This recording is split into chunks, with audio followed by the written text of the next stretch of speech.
Taylor, and we are here for another version of our Landscaping Lake Life series. And today we're on Governor's Island with my husband, John Stevens, in Guilford, just over the bridge on Edgewater Drive. And we're here at a new remodel, and this is an all-new landscape. Yep. You're kind of in the middle of it. Tell me a little bit more about what you've done so far. So we've taken the lakeside of the home and have designed, permitted, and implemented a lot of retaining walls to terrace and create usable space here.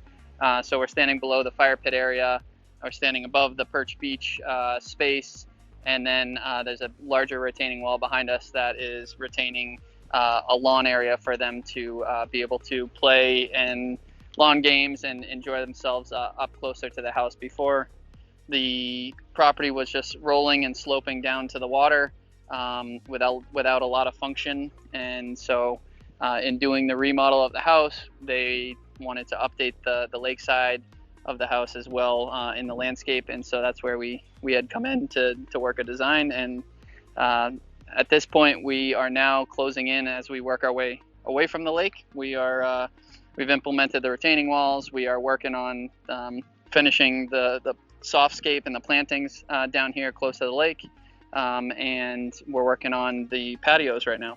And what about timeline? I mean, when did this all start, from the moment they met with you, started talking design, permit, to now? When did this initially begin? We met probably a year and a half ago initially, and then we went through the design process for about 4 to 6 months, and then the permitting took a couple months, and last fall we broke ground on the lakeside here, and over the winter we were able to implement some of the retaining walls and prep for some of the hardscape, and then just this spring we got started with the rest of the flat work and working our way back with the plantings, and we'll be doing irrigation and lighting soon, and be excited for you guys to see some of the finished product.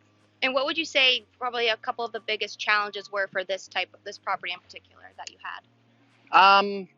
I would say working on the slopes here, and if you catch a video of the driveway in and the amount of space on the site, it's a fairly tight site, and there's a lot of other contractors here, so there's been a lot of coordination as far as who gets the driveway space for materials, a lot of communication, but it's all gone fairly smoothly in that sense, and it's been a good process. You're able to get all the equipment you needed down to the waterfront and everything. I know these are the walls that we've talked about before from Natural Stone Wall Solutions. You brought them in again, and that was easy enough with a crane and everything?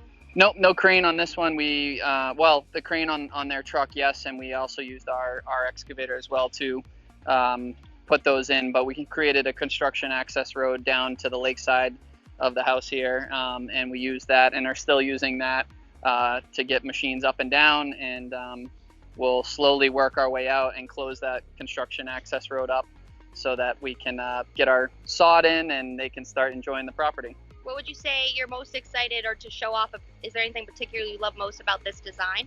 I'm really like the cantilevered bench. Kind of challenged Natural Stone Walls with that design, and they were successful in implementing a really cool cantilevered bench right in with the fire pit area.